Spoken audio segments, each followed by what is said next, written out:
Assalamualaikum warahmatullahi wabarakatuh.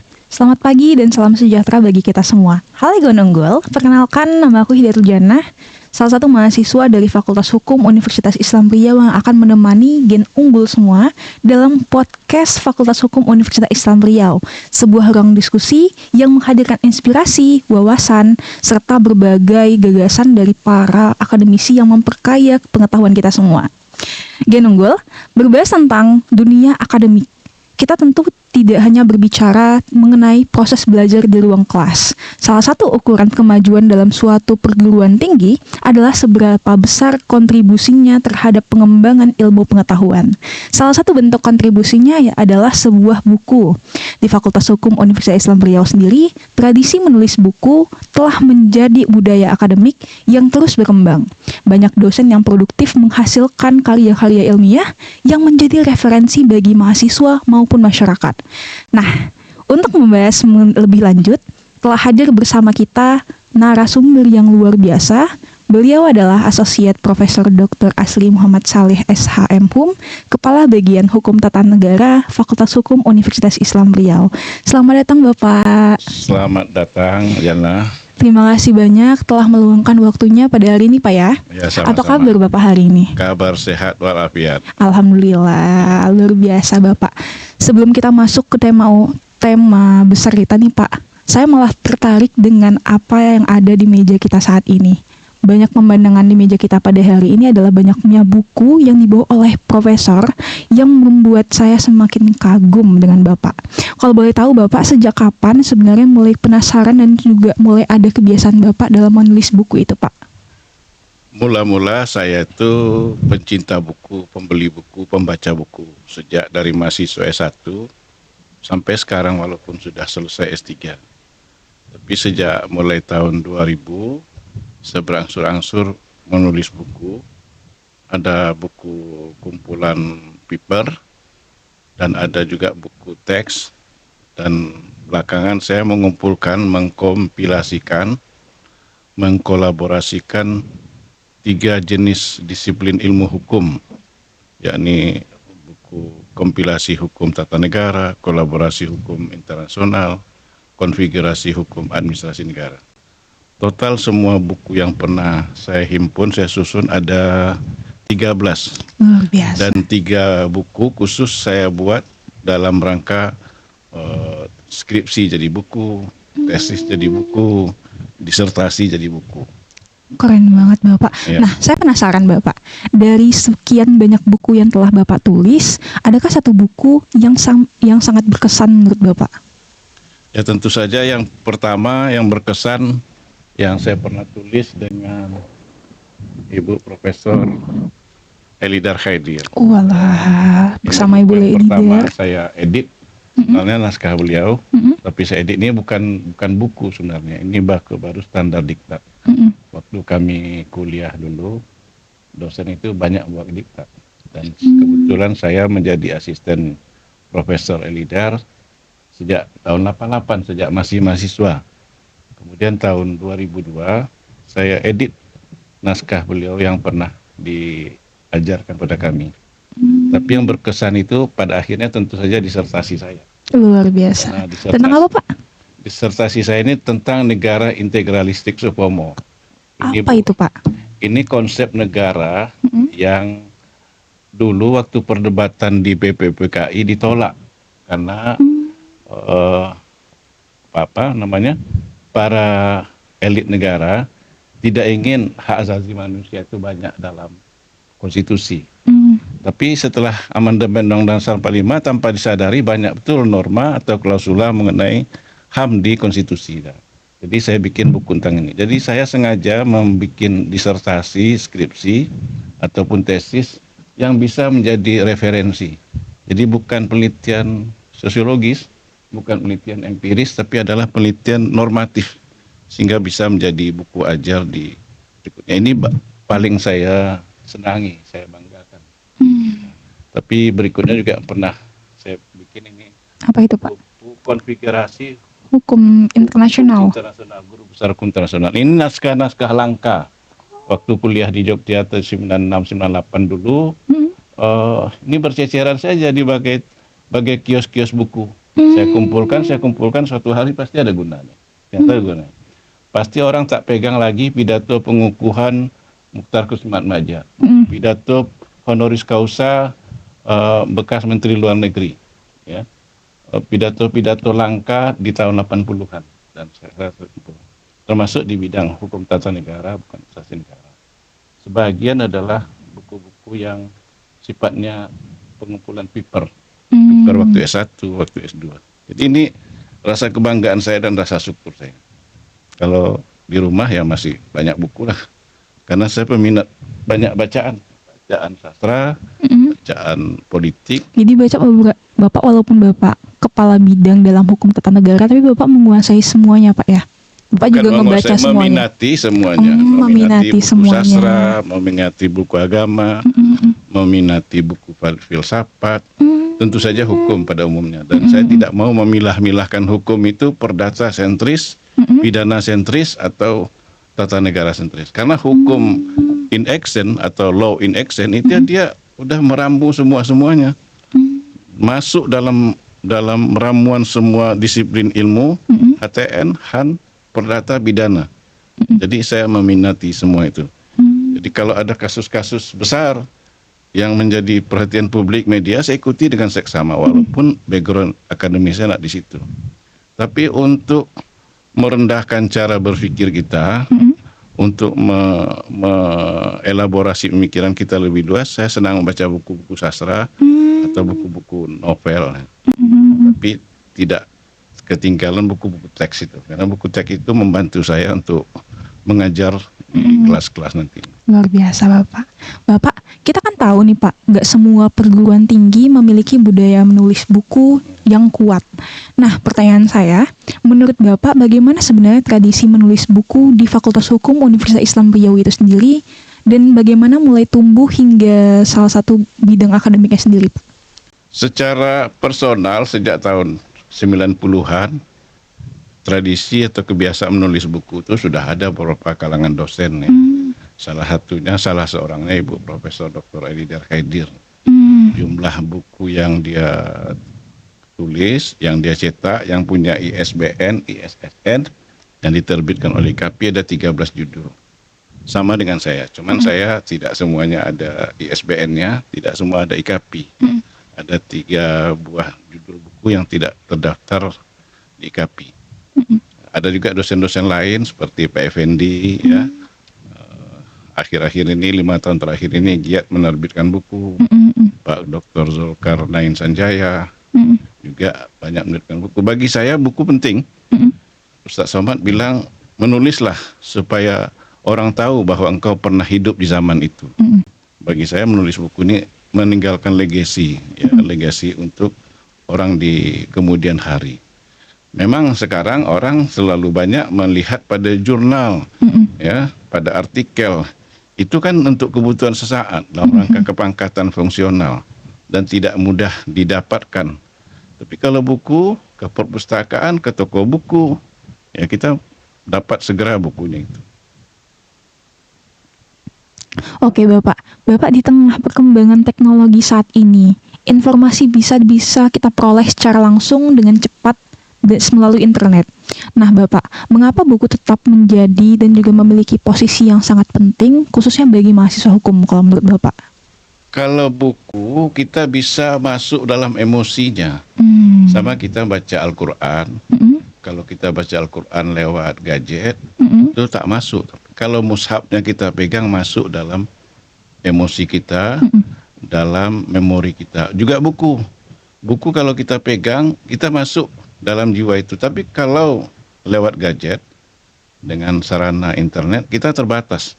Kita harus seksama membacanya, serius membacanya, dan tidak utuh, karena tidak bisa kita bolak-balik secara manual. Kalau buku, mungkin kita ingin baca kesimpulan dulu, mungkin ke tengahnya, atau dari awal ke akhirnya. Makanya bagi saya buku tetap kita pertahankan, karena itu yang lebih praktis. Memang sekarang ada e-book, tapi itu juga tidak praktis, karena apalagi kalau untuk orang-orang yang kelahiran di bawah tahun 80-an, dia tidak terlalu serasa, Nggak dapat lah feel-nya Pak ya. Ya, tak dapat itunya, sehingga lebih nyaman rasanya membaca buku langsung.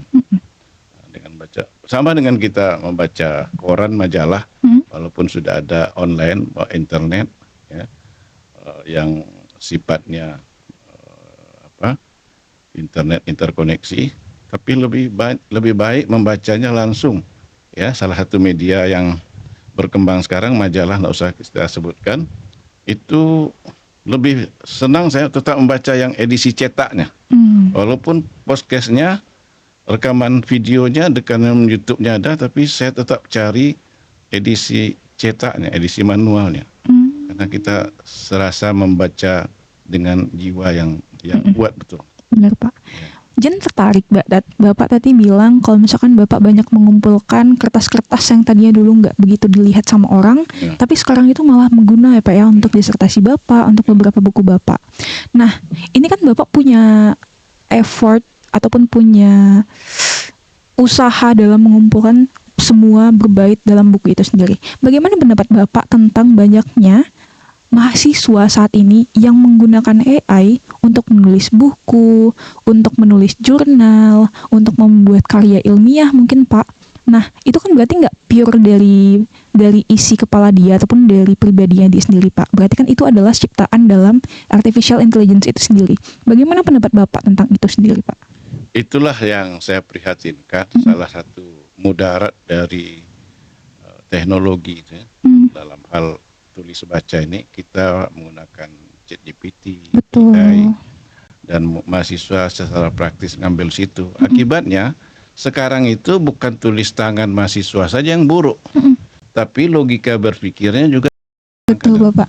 Karena dia mengutip dari ChatGPT, ngecit dari AI tadi. Jadi sebenarnya tidak mempermudah kita, justru memperbodoh kita. Betul Bapak. Prof. Yusril pernah bilang dalam pidatonya kemarin, dia menggunakan AI dalam rangka kepraktisan kerjanya. Karena dia punya ribuan dokumen, dia minta AI, minta teknologi internet itu meringkasnya. Apa-apa dia minta meringkasan. Tapi kalau kita minta bantu dari AI, dari ChatGPT, menuliskan karangan, emosi kita tidak dapat di situ. Betul. Masing-masing kita punya gaya berpikir, gaya menulis sendiri-sendiri. Dan saya sejak adanya teknologi itu tak mau lagi menyuruh saya menugaskan mahasiswa menulis tugasnya dari hal-hal yang sifatnya berbau sumber internet atau sumber data sekunder. Saya minta dia tulis sendiri dengan tangannya sendiri, dengan pikirannya sendiri. Walaupun sederhana, walaupun dangkal, walaupun tidak kompleks, tapi itu pikirannya yang orisinil. Setidaknya itu dari pikirannya sendiri ya Pak ya? Ya, dari pikiran sendiri. Kan Bapak bilang tadi, tentu kita semua kayak sangat prihatin dengan adanya AI. Di satu sisi itu adalah perkembangan zaman ya Pak ya. Tapi di sisi lain tentu itu membuat para mahasiswa malah menggunakan itu dengan untuk menguji soft skill-nya ataupun hard skill-nya yang seharusnya itu tuh tidak. Itu hanya bisa menjadi gandengan kita kan Pak. Ngebantu kita, tapi bukan dia yang buat semuanya. Nah Bapak, bagaimana seorang akademisi mendeteksi kalau misalkan karya yang dibuat sama mahasiswa ini adalah karya yang dibuat oleh AI itu sendiri Pak? Saya sekitar 10 tahun atau 13 tahun lalu, waktu mulai teknologi ini berkembang, dari Google dulu, menugaskan mahasiswa, ini anak kok bagus sekali narasinya. Kok runtut kali, kok sistematis sekali. Saya cari-cari, rupanya dia bertanya sama simbah Google itu. Sejak itu saya tidak memberi tugas-tugas seperti itu lagi. Tulis tangan di tempat, karang sendiri. Nanti dia terlatih. Iya betul. Dia Bapak. terlatih dengan caranya sendiri, dengan gaya bahasanya sendiri. Itu AI itu dalam rangka memudahkan pekerjaan kita saja, entah sebagai akuntan, entah sebagai bankir, entah sebagai advokat. Banyak dokumen yang harus diringkas, banyak dokumen yang harus dibaca. Kita minta ChatGPT atau AI meringkasnya, meresumenya, membuat summary-nya, supaya kita bisa melakukan perbuatan berikutnya. Tapi kalau paper mahasiswa, karya tulis mahasiswa minta bantu pada AI, si mahasiswa tidak pernah berpikir, Betul. dan dia rugi sendiri, dia tidak akan berkembang. Makanya bagi saya dunia sastra, bidang sastra akan tetap berkembang, walaupun orang menganggap AI dan ChatGPT mengancam dunia sastra.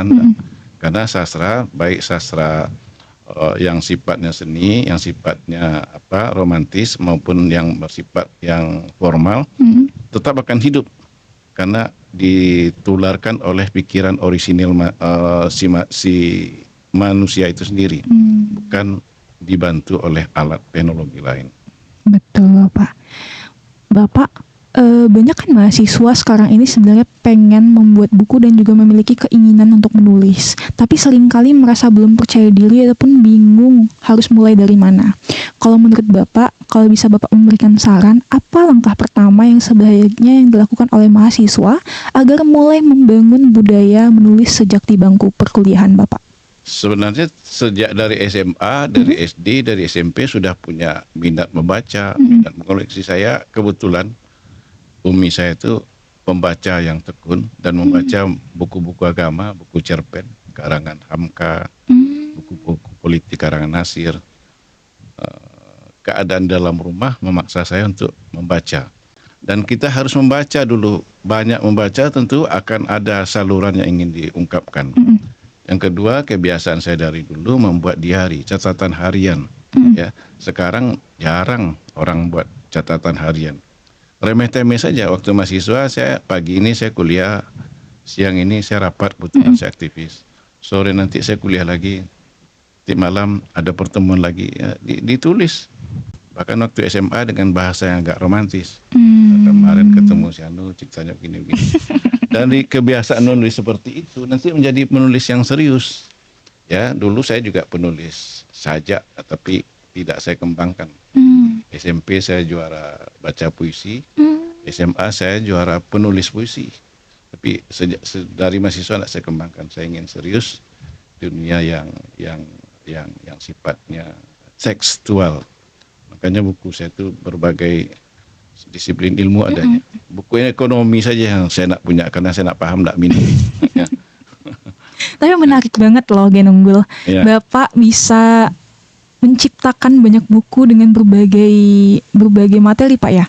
Kemudian yang Bapak sampaikan tadi, kalau misalkan kita selaku mahasiswa ingin membuat dan juga menciptakan sebuah buku ataupun ingin memulai, ada keinginan untuk menulis ataupun membaca ya Pak ya, itu kita bisa menggunakan dari diary dulu, ataupun kita membaca hal-hal yang mungkin itu yang kita sukai, kayak novel kan Pak ya. Kita ngebaca hal-hal kecil kayak gitu, dan kebiasaan membuat kita menjadi pribadi yang kita inginkan. Jadi mulailah kebiasaan yang baik, mulailah sebuah rutinitas yang baik ya Pak ya. Untuk apa? Untuk pribadi kita jauh lebih baik lagi. Bapak, apakah mahasiswa harus menunggu dosen dan peneliti dulu untuk bisa menulis buku? Justru banyak nih Pak, karya-karya diciptakan sekarang. Tapi mahasiswa tuh bingung tuh Pak, referensinya dari mana. Kalau boleh tahu, kita mencari referensi sebuah buku ini kan, saya nggak tahu nih Pak, sebelumnya Bapak punya buku sebanyak ini. Nah, kalau boleh saya tahu, itu tuh kami harus nyari buku itu tuh di mana Pak? Sebenarnya perguruan tinggi harus memaksimalkan penggunaan perpustakaan. Ya. Idealnya perpustakaan itu berbagai tingkatan. Pusat perpustakaan di tingkat universitas, kemudian perpustakaan fakultas, mungkin perpustakaan prodi atau bagian atau departemen. Dan perpustakaan itu semua saling menunjang referensi. Ya, saya tengok dulu waktu saya kuliah di Jogja, di universitas yang besar di Jogja itu, perpustakaannya 3 bagian. Untuk referensi 1, untuk majalah dan koran 1, untuk buku-buku teks 1. Dan pada masa itu 30 tahun yang lalu saya tengok jam 7 pagi dah ramai di situ. Nah, ironisnya pada masa sekarang ya, anak-anak generasi sekarang fasilitas untuk mencari sumber daya ilmu itu banyak. Betul. Tapi kegiatannya, keinginannya untuk mencari tahu itu kurang. Saya yakin yang dibacanya bukan sumber-sumber ilmu, yang dibacanya sifatnya hiburan, sifatnya hobi, minat. Padahal ini memudahkan. Saya untuk zaman sekarang karena faktor umur, untuk kepraktisan saya memang baca-baca di internet saja, karena lebih praktis. Tapi kalau ingin lebih mendalam baru saya cari bukunya. Karena apa? Faktor waktu dan faktor kemampuan lama membaca. Dulu kalau membaca majalah Tempo atau majalah Forum Keadilan, saya beli sore, besok pagi dah selesai saya baca. Semalaman saya tamatkan membacanya. Karena saya ingin tuntas. Dan itu menjadi sumber inspirasi untuk mengajar nanti di kelas. Kita memperkaya ilustrasi, memperkaya teori. Ya. Jadi membacalah sebanyak-banyaknya. Jangan tunggu dorongan dosen, jangan tunggu dorongan siapapun. Toh nanti kebaikannya juga. Betul banget, Bro Kita Pak. sendiri. Luar biasa ya pembahasan kita hari ini. Sangat beruntung rasanya saya bisa ketemu sama Pak Asri dengan pengalaman Bapak yang luar biasa. Bapak, kalau boleh kita memberikan sedikit closing statement, apa sih yang ingin Bapak kasih tahu nih kepada Gen Unggul ataupun mahasiswa Fakultas Hukum Universitas Islam Riau yang mungkin masih ragu untuk menulis apa yang Profesor ingin sampaikan, serta bagaimana sih penerapannya untuk mereka, ya sedikit pesan dan kesan untuk mereka sih Pak, untuk mahasiswa kita. Ya, yang penting membaca. Sudah itu media untuk tempat menulisnya banyak sekarang. Media-media online menyediakan penulis-penulis online.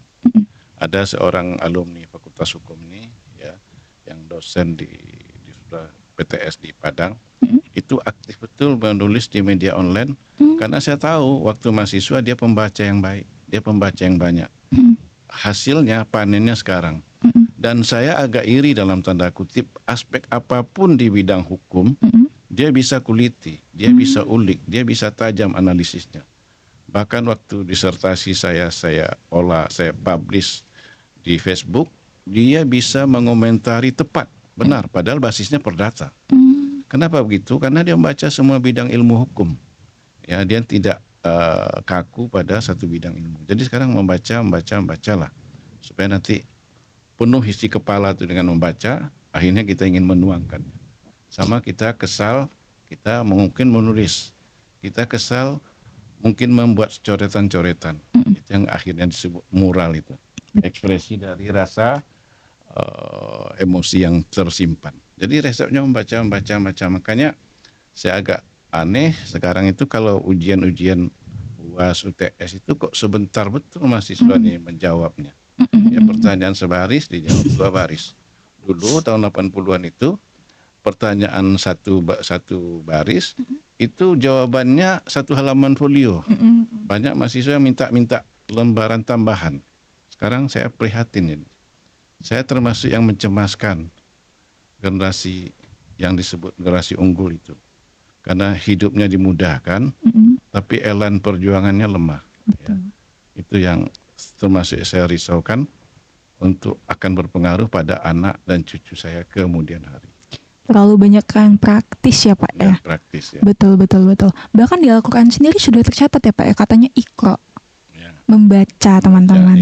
Ya kan Pak? Ya. Jadi bahkan di Al-Quran aja udah tertulis, sehingga sepenting itulah membaca untuk apa? Untuk diri kita sendiri ya Pak ya. Bukan untuk orang lain, tapi untuk diri kita sendiri, bagaimana cara kita memperkaya ilmu itu sendiri. Maka dari itu, terima kasih banyak Bapak sudah meluangkan waktunya pada hari ini, pada podcast kita pada hari ini.